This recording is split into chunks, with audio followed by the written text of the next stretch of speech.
Okay, buckle up and let's take a ride because here we go, another episode of Diverse Talking Heads podcast.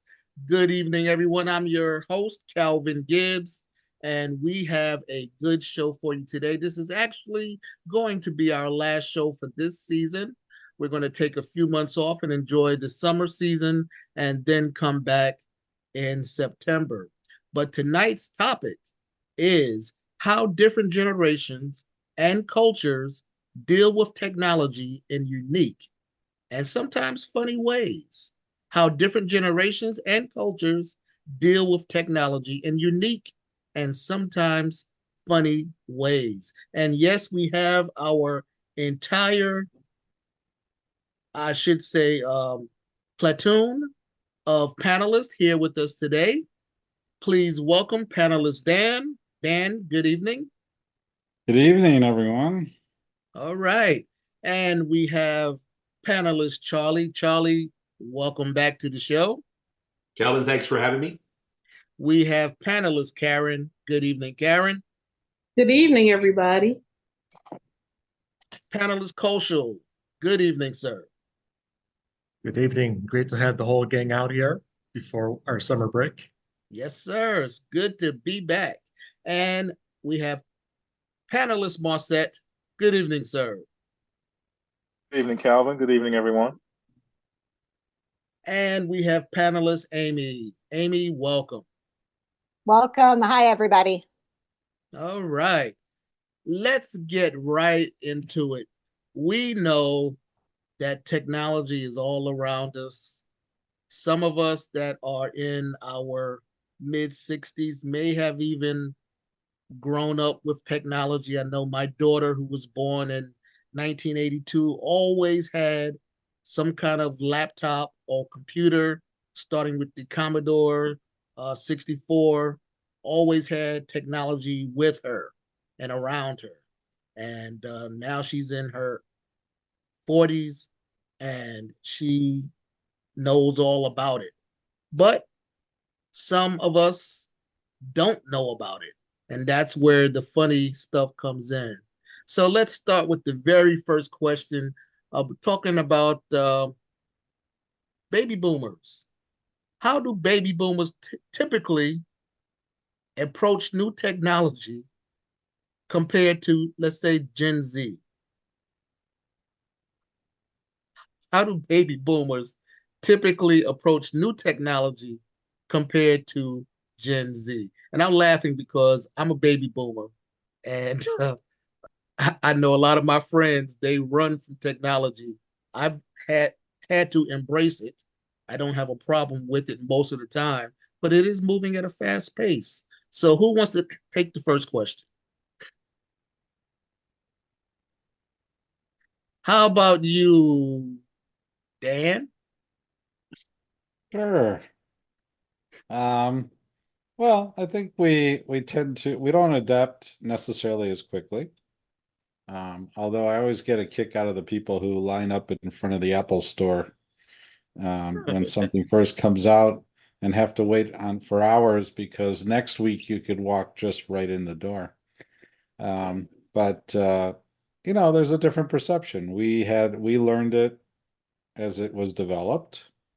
Many of our cohort actually developed this stuff, whereas Gen Z is digital natives.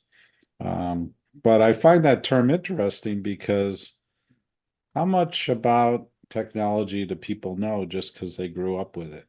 Is it only surface deep, or is there a real deep understanding? And I think one of the advantages that having done it longer is that we had to dig a lot deeper to use it initially and have a little better understanding on how the underlying systems work. Now, obviously not true for everyone, but um, I happen to think that a lot of the technology knowledge now is actually very shallow. It's wide, but it's shallow, as in it used to be narrower and deeper. Hmm, that's a very interesting point of view, Dan. Does anybody want to add to that about how baby boomers typically approach technology, new technology, as compared to the Gen Zs? Okay. I, I'll go ahead and talk here. All It's right. very fun, and I'm obviously a baby boomer as well here. It's fascinating how some of us in our generation have embraced it, some of it totally, some of it at least partially, and then there's this group that's done none at all. The internet has been a part of our lives 25, 30 years now for some of us here, and people are still not on it. Uh, I can think of a couple of guys I know who are siblings and know them very well. One is totally internet, and they're around my age. And the other one does nothing. Well, he does email now, so he moved up to that, which I got in the late '90s or something like that.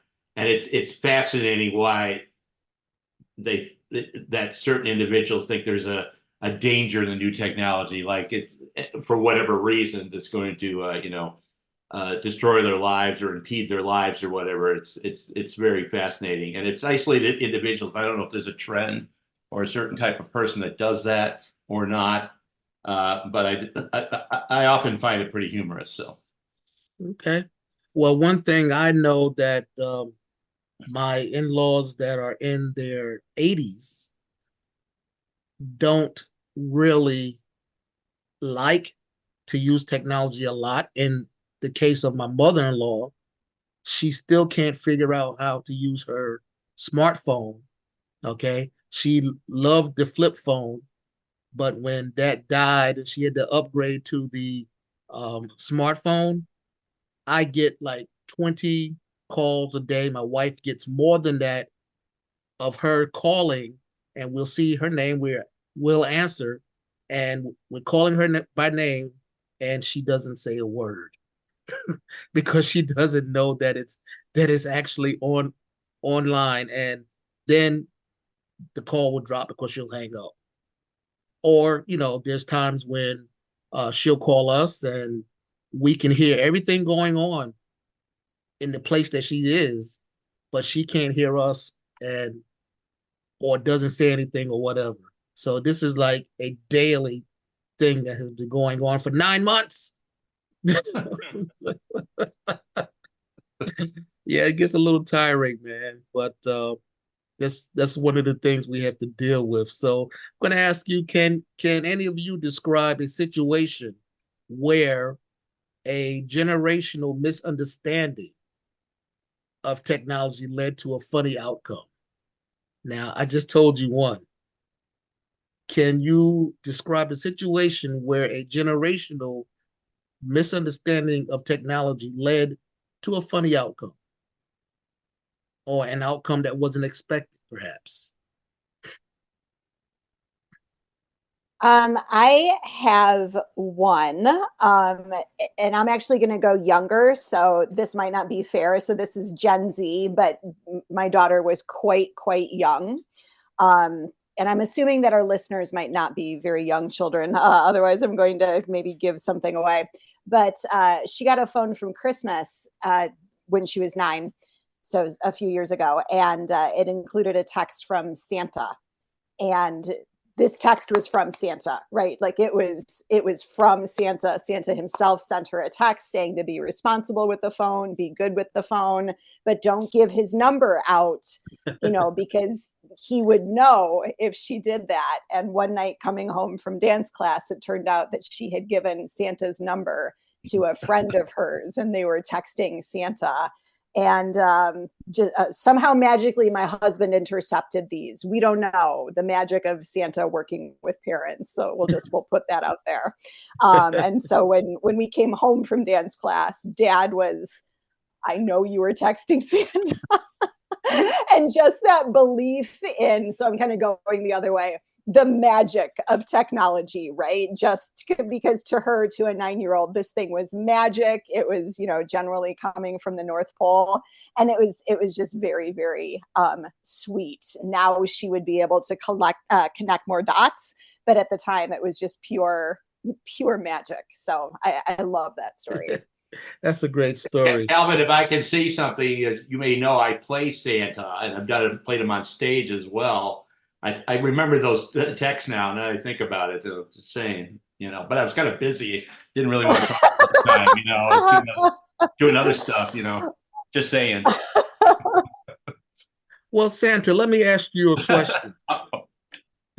Let me ask you a question. Want me to do my Santa voice for you? No. Okay. This is more about how your load has been lightened over the decades from having to carry around desktops Oh, well, yeah. to laptops to now Yeah. carrying around a Palm Pilot or an iPhone. Your job is very easy now, isn't it, Santa? Yeah, it's good, especially as I'm getting older. Lighter load, the kids don't want these boxes of stuff weigh the anymore. sleigh down quite so much. Yeah, the reindeer don't have to work as hard.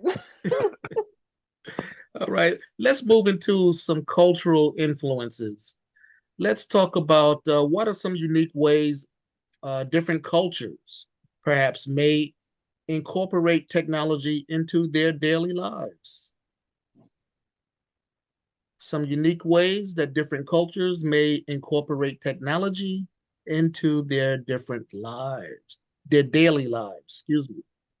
Who wants to take that one? No one wants to take that one? Okay, I'm gonna call somebody. Call show. I recently saw on Hulu a great series called Black Twitter, A People's History. I highly recommend watching this. It's really entertaining and informative because it tells about the Black Twitter community, really the only solid community there has ever been on Twitter, and how incredibly influential they were. And they had, their own etiquette, they had their own language, and they were so engaged that really so much in our culture and politics has been influenced by them. Biden may owe Black Twitter a debt of gratitude for his being elected in 2020. So I think that's a really great example of how a culture has really embraced technology for the better. Okay, great. Unfortunately, I don't know much about Black Twitter. I got to get up on it. Maybe this summer I'll do some investigation. I've heard a lot about it from different people, different sources, but I have had to cut back on my social media. So maybe that's something I'll look into, and then we can um, perhaps have a conversation about that in the fall. And if you do look into it, keep in mind there is no such thing as a company called Black Twitter. It's just Twitter, the Black American community on Twitter. So don't look for Black Twitter and say, "Hey, where's Black Twitter?" It's just Twitter. Got Black it. Got it. on Twitter. Got it. It's like Black that's something Jesus, that the show right? pointed out. Sounds like a movie. It's like Black Jesus. I got you. Got you. Got you. Marcette, do you want to say something? Well, I wanted to ask Kosho because I saw that I was going to watch it too because I'm not a. Marcette, we're losing some of what you're saying. Okay, hold on. Oh yeah, all right. Can you hear me now? Yes. Okay, yeah. There's a meme on Black Twitter where this girl kind of bent over squinting, and then she was on the commercial, and for the life of me, I still don't know what that meme means. So I was just gonna ask Kosho. I know she's on the. That might be. There were a lot of memes that the Hulu show covered, so that might be one of them. I don't offhand remember one of a girl squinting, but that might have been on the show. Okay.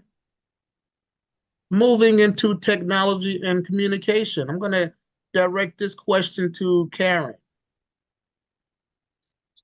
because she's been kind of quiet today.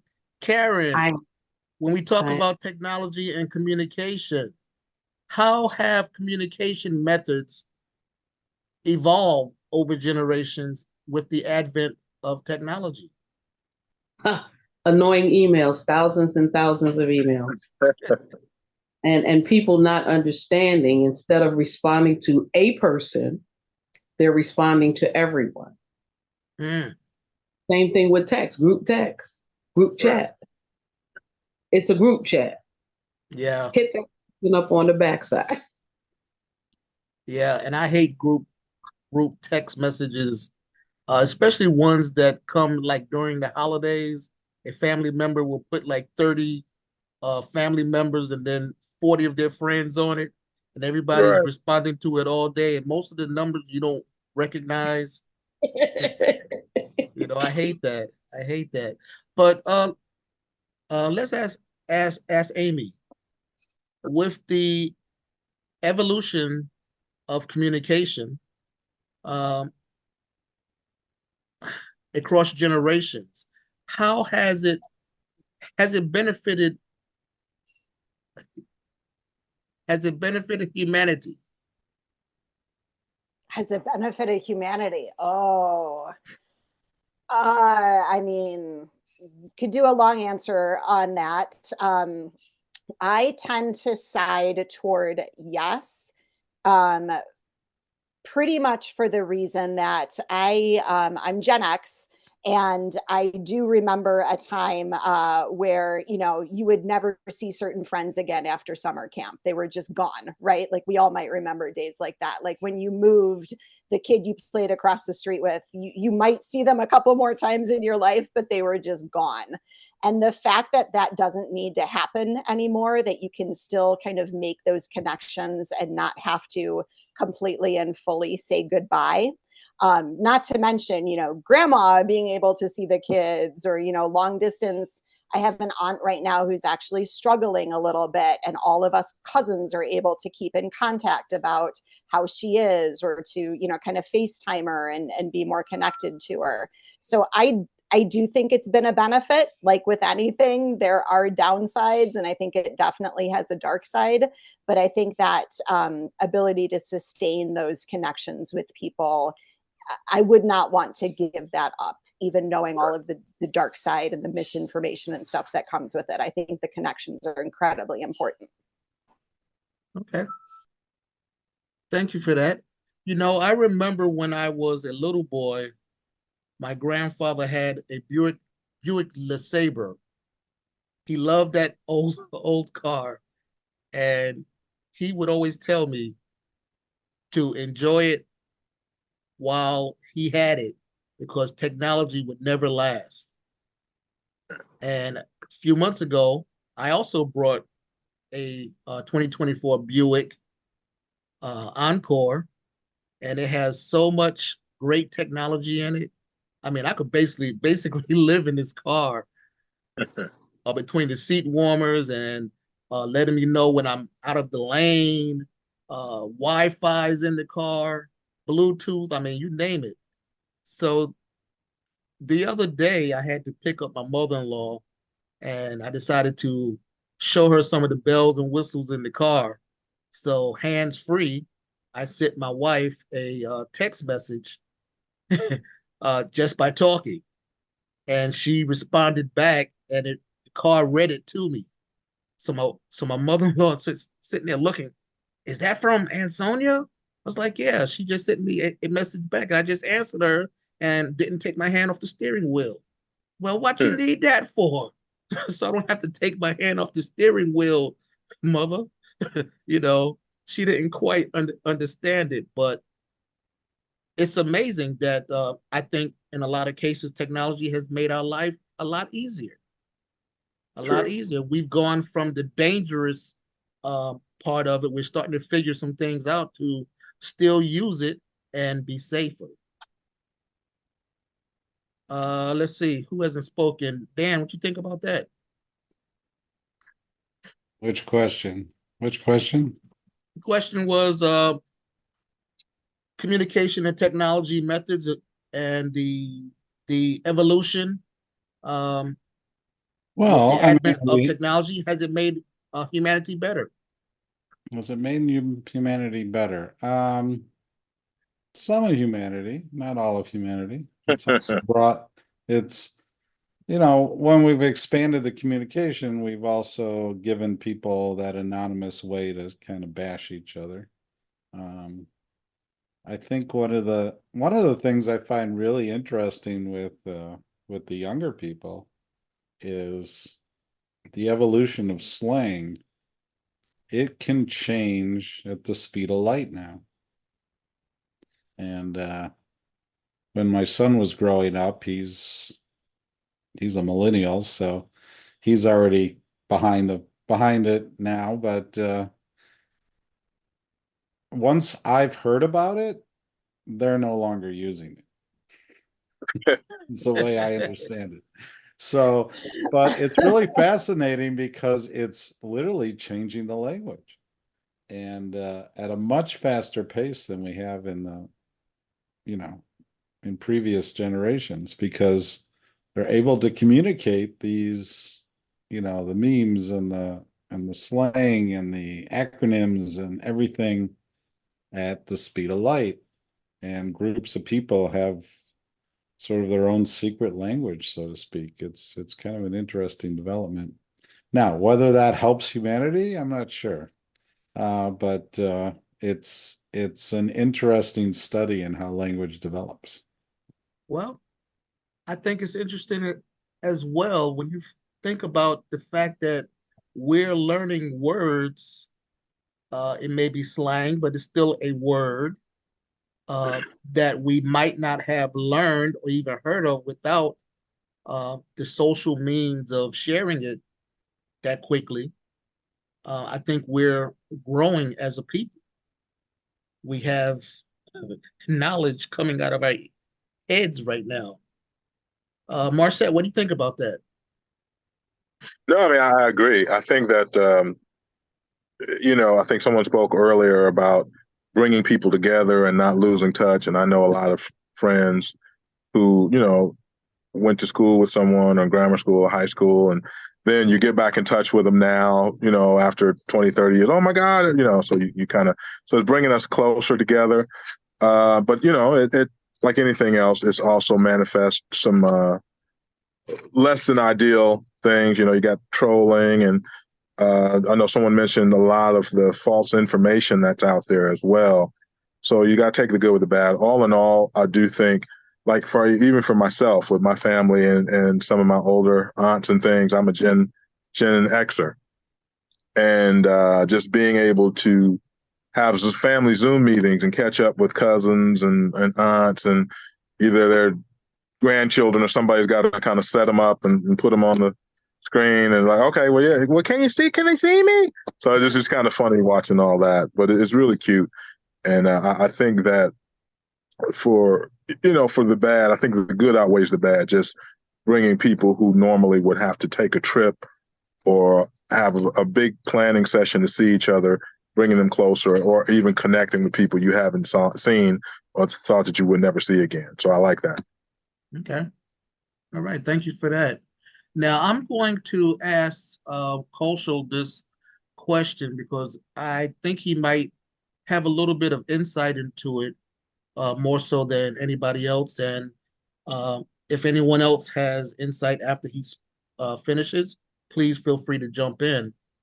This is back to the cultural influences of technology and communication. Um, I know in one of my Toastmasters clubs, we had a lot of um, people from India in the club, and although we were communicating great with emails and text messages, they wanted to use WhatsApp, and they told me like we use this all the time. It's great. It's fantastic, and I was the president of the club at that time. I pushed back against it because to me it was like another piece of software, another app I would have to learn how to use. So, is there some specific groups of people that use certain technology? Seems that way. WhatsApp is a great example. I had a very similar experience in that I joined a Toastmasters club that is virtual. has people from all over the world. And because of that, they also use WhatsApp. I was really hesitant to get into WhatsApp because I didn't want to learn another app. I had concerns about security, but I eventually relented, and I think it's fine. It's just, another app and mostly good, maybe some bad, just like any other app. But I think, yeah, different people have different apps. You can look at apps like Timu, and there's also TikTok, which is originated in China, and that spread like wildfire throughout the world. So sometimes these apps break out of a country and really take charge over the world. Although we may be banning TikTok in the U.S. sometime, but yeah, just as it's natural for companies to be from certain, yeah, certain countries. I guess it's natural for apps to be from certain countries as well. Okay. Okay. Thank you for clarifying that. And I think the ban of TikTok is something that we should put on the schedule for next season for sure. For sure. Because I definitely have some questions and some thoughts on it as well. So let's move into social media and online behavior. We've touched upon some of it. Um, we talked about how various generations might use social media differently. But I want to ask, does anybody have any funny or surprising ways that first I'm gonna say older generations, then I'm gonna do the younger, but are there some funny or surprising ways that older generations have used social media platforms? So I guess that might include uh, the Gen X's and the Boomers.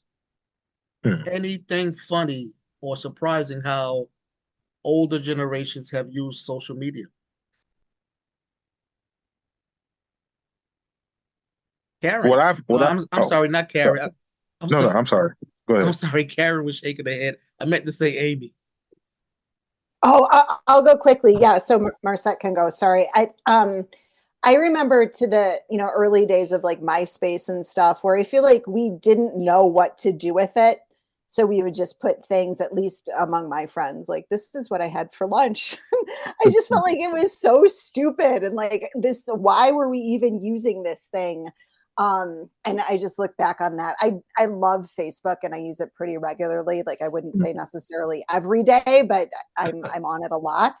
But yeah, I find it funny that this originated with my favorite song is this, and now I'm gonna go take a nap. Like, who cares? Anyway, that Okay. was all I was gonna say. Okay. Thanks for sharing, Amy. Marcette, yes. No, I was just going to point out, like someone said earlier, I think, because I too use Facebook primarily, and I think that someone was saying like by the time they get on it, it's kind of obsolete. So I think a couple people on here are on Twitter and other forums, and you talked about TikTok. I'm not on TikTok yet, but I do see people send me a lot of TikTok videos. But I'm most comfortable on Facebook, and I guess that's supposed like it's kind of going out. It's like kind of for the older fuddy duddies or the people who are not as hip now. So I mean, I see a couple of you guys are on TikTok and WhatsApp and things like that. So I got to get with it. I am actually on WhatsApp, so that's pretty cool. But it's just like it's funny to see how well this is the new thing. Then a half hour, oh that's dead. Everybody's on this. So trying to keep up with that part has been a struggle for me. I hear you. Yes, Dan. So yeah, I mean, I also use WhatsApp because I have some relatives overseas, and it's like use that or don't talk to them. So also, I remember when they used to be long distance and you had to pay for it. Yeah. And here you don't. There's no, you don't have to be concerned about where it is in the world, which is pretty cool.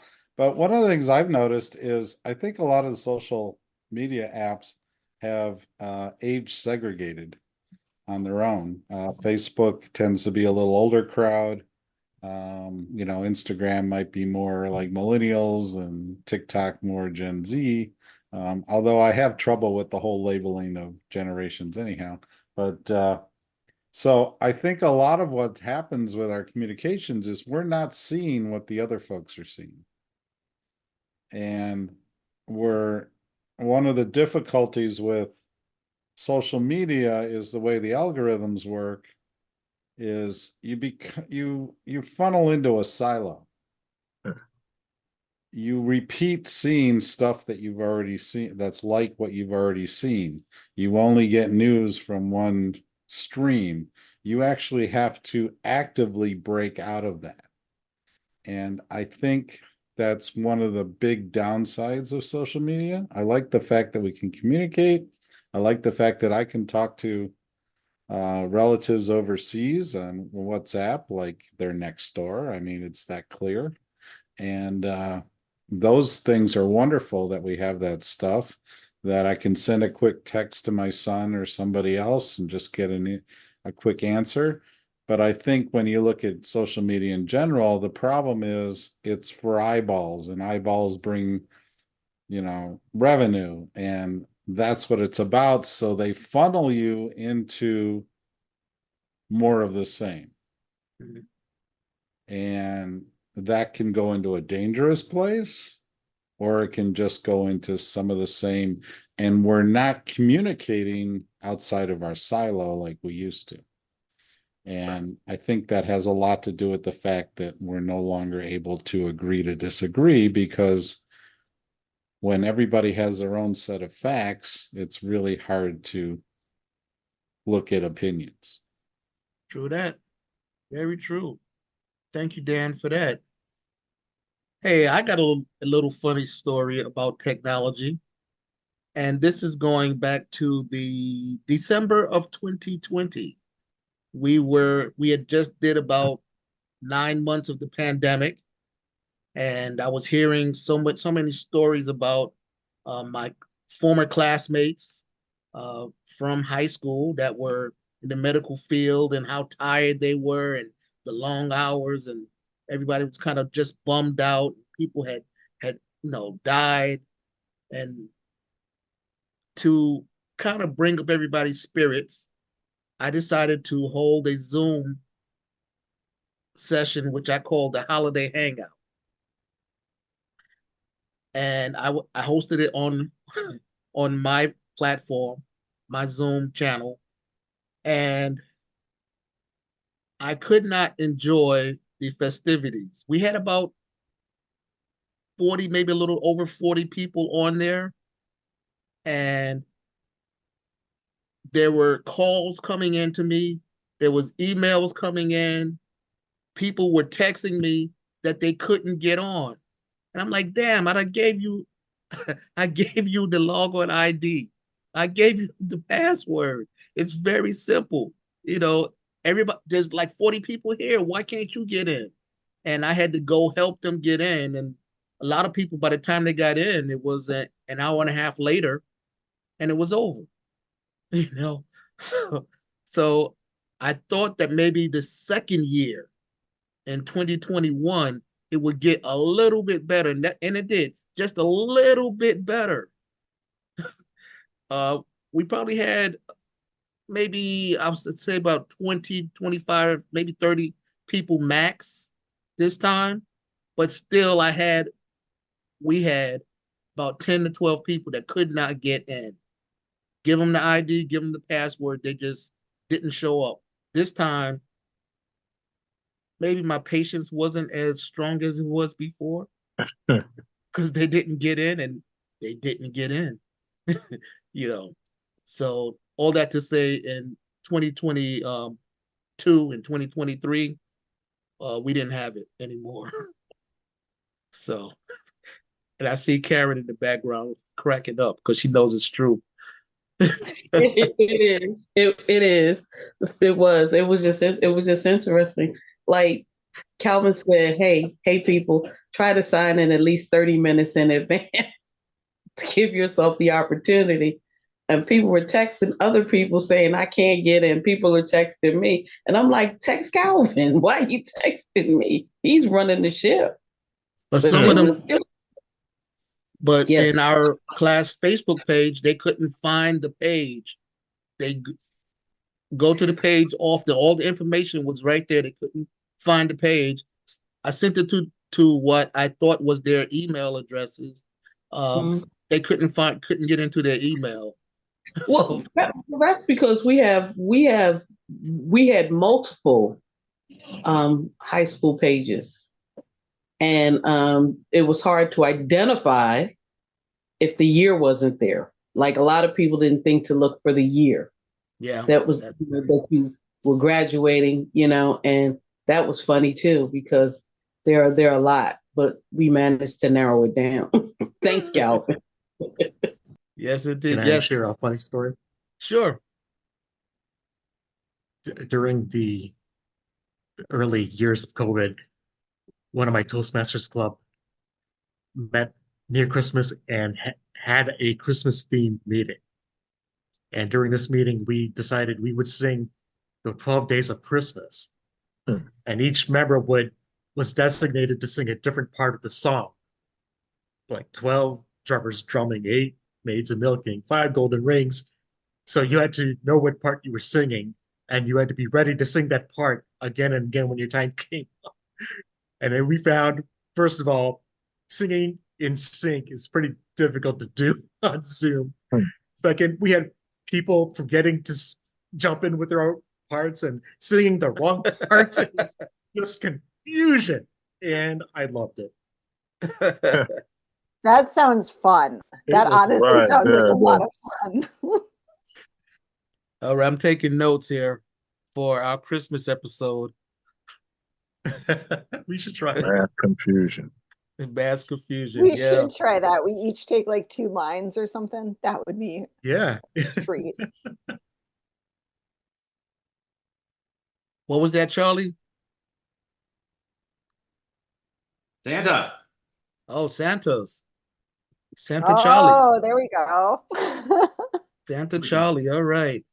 Well, I think we can all agree that technology has evolved over the years, and some of it, uh, be it generational or be it cultural, it does impact us in different ways. And the big question is, where do we go from here? Where, just off the top of your head, let's take technology, let's take cell phones. Where do you see cell phones going in the next 10 years? What do you think your cell phone's going to look like? Any creative thoughts? I think it could be more virtually. Maybe it won't even exist, might be in a smaller form, or maybe it's just, out there, perhaps at some point in the air. It's going to get smaller. Technology tends to get smaller over time. Perhaps. I don't know how Perhaps. long. Well, don't forget the iPhone started out smaller and it got bigger. Yeah, that's true. Could go the other way. Could go the other way. Anybody else? What about cars, vehicles? Where do you see them going in the next 10 years? Off the top of your creative mind. I have a problem with the self-driving cars. I just can't even imagine being in a car that's driving me without a person controlling the vehicle. I can't. Mm, What's the room for error? it should be zero, but Right. That's gotta be perfect. well, I think personally in the next 10 years, we're going to see they've talked about it. And, those of us that grew up watching the Jetsons, they had the flying cars. I think it's going to come to be in the next 10 years. That's my personal feelings. I don't know how, I don't know where or how it's going to be regulated, but I think it's with the advent of the self-driving cars, I think it's time to take it off the ground now. I think that's going to be something they're going to really work at. I could be wrong, but see me in 10 years. We'll talk about it. Yes, Charlie. I was going to say electric too. More electric. More electric. Okay. Amy? Yeah, I would love to see I don't know how to say it. I sometimes I want a minivan, sometimes I don't want a minivan. If I had almost like a Transformers way to like make my car different sizes, I would love to see that where you didn't have to have like the small personal car and then the bigger vehicle. I Wow. think that would honestly be really, really cool if you had a way to Wow. just kind of expand it or contract it based on your needs. Yeah. Yep. Yeah, that's very cool. Like when you're going out by yourself, turn it into a little sports I, car I for don't need two. the whole thing. Right. Right. Exactly. Exactly. Yeah. It Yeah. doesn't need to be like super upgraded, but just if I could take out, like literally remove a couple rows of seats, yeah, I would be happier. Huh. Huh. It would cost more Right. probably, but you wouldn't have the need for three or four cars. Well, Right. exactly. Exactly. Yeah. Hmm. Interesting. Interesting. Hey Charlie, you said more electric cars. There was a story on the other day talking about because of the electric cars, the electric companies they're going to have rolling blackouts because so I more figured it power out. is being absorbed Yep. by vehicles. I was like, wait, what? Yeah, rolling Hmm. blackouts. Yeah, I mean, Figure it there's out. also talk of hydrogen technology, but you have to Yeah. learn how to make it clean. I think when you talk about phones and stuff, I think they're going to disappear. I think you're going to have like a patch on your arm. It may be built into your glasses. I also see some potential for embedding inside. And especially, I think that could help people who have like, spinal injuries, some other, difficulties physically. I could see the interface actually growing in that regard. I know they're experimenting with some of that now. Um, you may be able to reconnect electronically. If they have a severed spine, you may be able to reconnect to the legs and they might be walking again. I mean, there's some really potentially fascinating things that could be done going forward. But I see the phone eventually going away, and having a different way to do it. Especially because if you need a bigger screen, you can project it. You can project it, and it may even come to the point where you wear contacts. It could be that small if they can figure out how it works. Hmm. My That's difficulty if it's embedded is what if somebody hacks it? That's so. Big headache. well, I know a lot of people are going to push back against that when you think about um,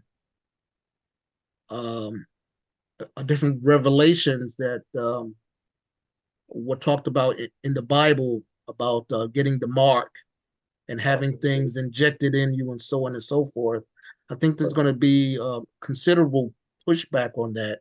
But a couple days ago, I did see on Good Morning America where Elon Musk um, sponsored this young man that had spinal injury, had something implanted in his head, in his brain, that he can now move and operate a laptop by his thoughts,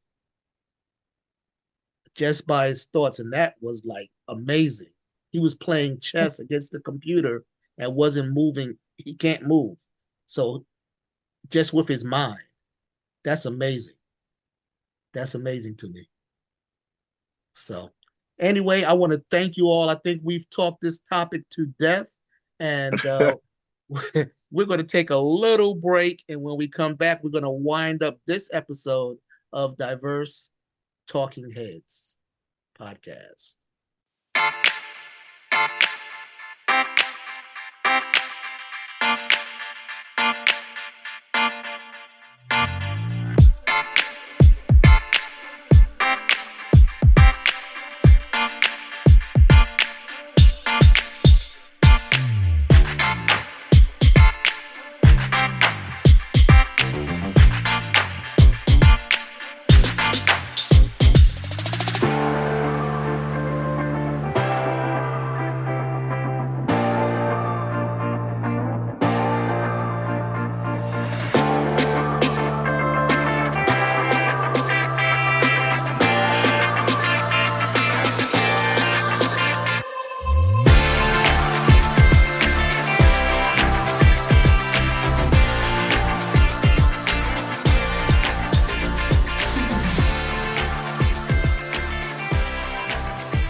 And we are back. This is Diverse Talking Heads Podcast. I'm your host, Calvin Gibbs, and this is our last segment of this episode for this podcast year.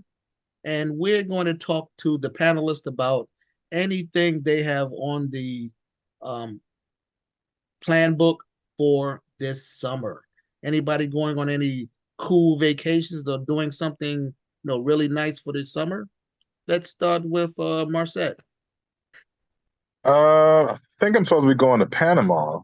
Mm. If anyone's been, I would, definitely love some suggestions.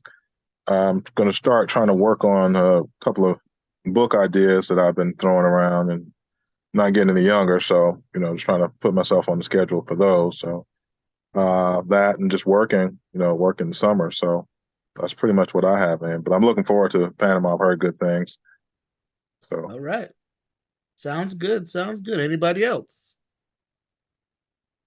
Karen. Hello. Many vacations. I'm doing Niagara Falls this year. All Next right. month. As well, between June and July, based on temperature. I haven't been in years and I want to go, but I want to go to the Canadian side. So, and weddings, weddings, and weddings. Okay. That's my summer. All right. All right. How about Dan? Nothing's firmed up yet. We've been talking about possibly the Northwest, the Seattle, Vancouver area. But we haven't firmed up our plans yet. But just gonna enjoy the summer, I mean, where I live, that it's gonna change. So Yes, and listen to the cicadas this year. oh yeah. Popping out already. I think they have about a week before they start to sing. So Yep, yep. Yeah, we got some around here already. How about Amy? Yeah, it's going to be a different summer for our family. At the end of it, my oldest will leave for college. She's actually taking a trip to Germany for a couple weeks. In about a month, she'll be there for a couple weeks. My younger two are old enough that they're not doing full summer camp, which is making me a little bit nervous, but it's going to be great. They're going to play with other kids in the neighborhood. So really looking at it as a transition summer where we want to preserve some things that we do, like we take a trip to visit family every year. We'll still do that. But otherwise, just try to make kind of as many memories as we can as a family before my oldest moves away and my younger kids kind of transition into slightly upper grades in their schools. So cross your fingers for me because having the two of them in the house all the time. But it's going to be good. There's kids in the neighborhood. I certainly grew up that way. It's going to be good. But yeah, I work from home, so I'm a little nervous about what I'm going to have to bribe them with. It's like, mommy's in a meeting. I need you to just please be quiet. But yeah, it's going to be good. Okay, you'll definitely figure it out. Don't worry. And Koshu, what are you doing this summer? I hope to visit Seattle and Los Angeles as I have family there. And I would like to see Colorado too. That's my favorite state. I recently learned from my personal trainer that I've been working with for several years that he could actually teach me a little bit of boxing. So I think it'll be funny to take some boxing lessons there. Yeah, it's always funny till you get punched in the mouth. Trust me, I know about this. Charlie, what are you doing this summer? We're not traveling as much as we have in previous years. We hope to do, my wife, some of you know, is a jazz musician. She'll be performing throughout the summer. And we also attend jazz festivals. We'll probably be doing those in Iowa and Ohio and Michigan and probably in Chicago as well during the summer. But I'm going to end this on a weird note here. The biggest event of the summer is going to be As some of you know, one of my cars was stolen and was recovered, and it's in the court system right now. We believe the court trial will end in the middle of June, and we will get the car back. And luckily, we have a second car, and we're getting around, working around that. But that will probably be the best day of the whole summer is when that happens. So hopefully mid-June.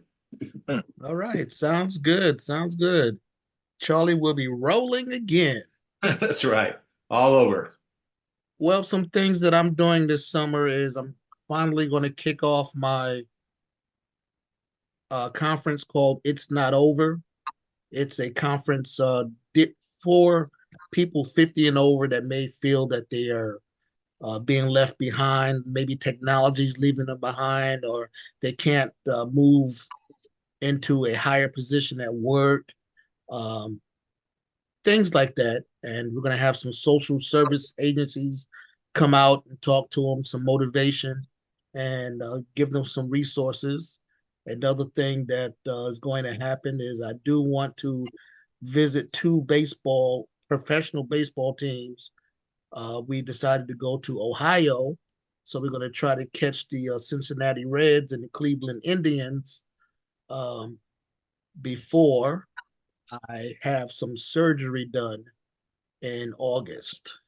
So I'll probably still be healing as we come back in September. But, you guys will hear from me and hopefully everything will go well. I hope the surgeon has a good night's sleep before he sees me. And yes, that's right. It's no longer the Indians. It's the Guardians.